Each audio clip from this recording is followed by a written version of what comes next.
I have some superlatives that I would like you to award to different NBA players. Okay. You've been in the mix for a long time. You've seen the highlights. You've seen the games. You know these guys' personalities, their social media presence. So I feel like you'll be really good at this. I hope so. First up, we have the best dressed.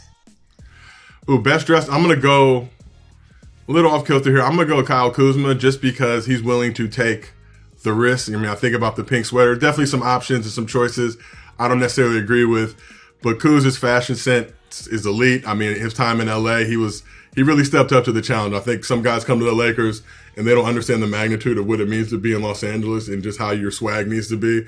But I think Kuz built that in LA. Now he's taking it on to DC with the Wizards. But, and not to say every fit is 10 for 10, but I think he does a great job, unique fashion sense, and really testing the limits and going out there and really kind of showing what this next wave of NBA fashion should be. He knows how to get us to talk about him, that's for Exactly. sure. Okay, so who's the life of the party? Ooh, life of the party. I'm going to go Giannis just because I think he's such just my dad works with Milwaukee Bucks and he's been a big Giannis fan for a long time. But Giannis, he just looks so happy to be playing basketball. And obviously, if you read his book by Miran Fader and just all the stuff he dealt with in his life and watch the Rise movie on Disney, all the things and just the trials and tribulations that he dealt with, you can just see somebody who's genuinely happy to be in the NBA, to be playing basketball. He was in Milwaukee, and I'm going to be honest, Milwaukee's a cold city. You're from the Midwest, when you get the opportunity to go to nicer, warmer places, you generally take that. But I think he was just, so in love with the Bucks and the city and what they meant to him and how much they embraced him that he ended up staying. So I think a guy like that, he'd be the life of the party, be fun to hang out with.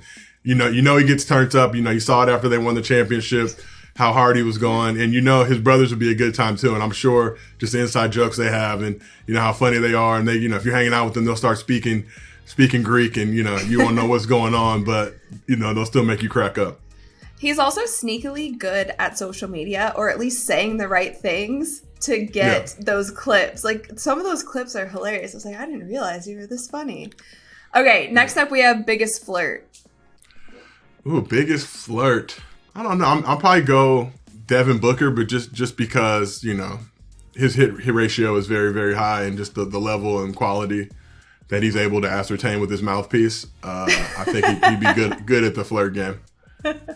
Or LaMelo too, probably. I'm sure if LaMelo starts flirting. I think there's different levels, right? Devin Booker seems to be like the quiet type, and LaMelo is just one that will say whatever it takes. All right, so who's the class clown? Embiid. I think, Embiid, Troel Embiid. I think about after the Ben Simmons move happened and just, him posting one of my favorite memes, the photo of the kid at the funeral, had his biggest hater's funeral. Embiid just has great timing. He's hilarious. He's got the comedy down pat. And, he's merciless. So in this troll game, in this comedy game, you have to, be out of pocket at times. And I think he definitely lives up to that challenge. Now we have cutest couple, but think about like a pair on the court.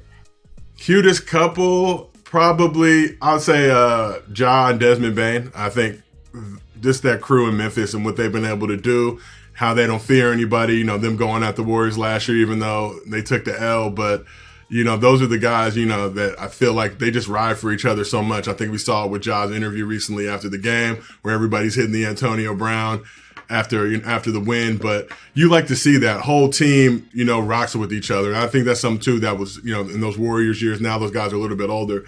But you got a squad where everybody really wants to ride and roll with each other. So I think those two are really a reflection of Memphis Grizzlies and the hustle and the grind and everything they got going on. But that seems like a team that I would really love to play for. Yeah, super fun team. Most changed. Ooh, probably Ben Simmons, honestly. Most changed. I think when Ben came in the league, and he's dealing with a lot of issues and stuff going on right now, but when he came to the league, he was an offensive threat and obviously defensive specialist. But just seeing over the past couple of years, the game has changed. So I hope he can get it changed back to the level that it could be at and it should be at. And I'm optimistic with him. I think a lot of people have kind of written him off, but he's still young. He's still growing and developing as an NBA player. The situation in Philly, but now getting a new opportunity in Brooklyn. So I hope this will be his ability. He changed going from Philly to Brooklyn, but hopefully now Brooklyn he can change back and be the player that we know he all can be.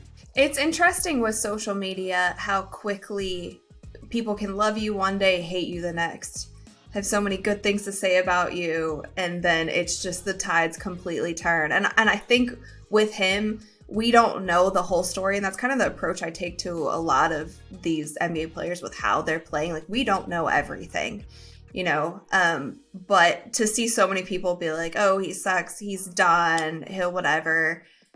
He also had back surgery, supposedly, you know, we don't know. But are you one of those people that is kind of optimistic about his future?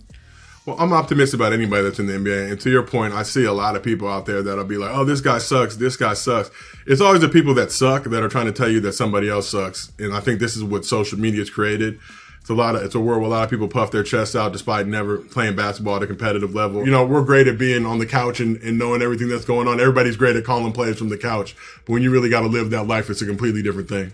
Yeah, I agree. Okay, last but not least, our superlatives. We have most likely to succeed.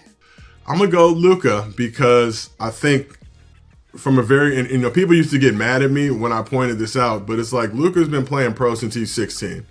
He's been playing at a high level since he was 18. So him coming to the NBA, you know, it's a different situation than guys who go to college or, you know, try the G League or overtime leader and these type of things. He was playing against grown-ass men at a very, you know, early age in his life. So he had to get toughened and hardened. And just to see him on the court, I love Luka because I feel like our bodies are comparable. Like, he doesn't have that just, you know, like athletic physique, but the stuff he does on the court is so amazing and incredible that, you know, I got to give it to Luka. I think he's, you know, I'm a big Trae Young fan. I'm a big fan of Ja and a lot of these other guys in the league, but I feel like at this current juncture, he's the guy that's going to carry the league on to the next generation and really, you know, carry that torch into the new era. Really just needs to get that squad around him that can, you know, perform at a high level.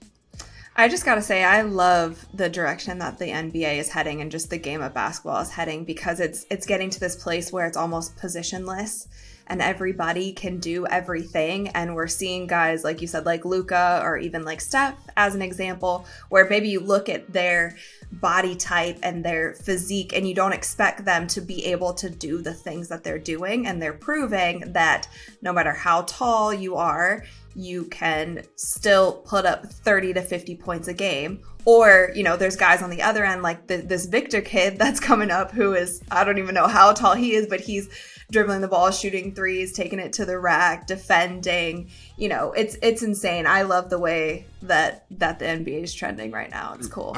For me, it's like, I think KD is kind of the perfect example of that. You take a guy like KD, and if he came up like 25, 30 years ago, he'd be in the post. You know, you'd have some idiot coach just like, I don't care if you can handle the ball, whatever.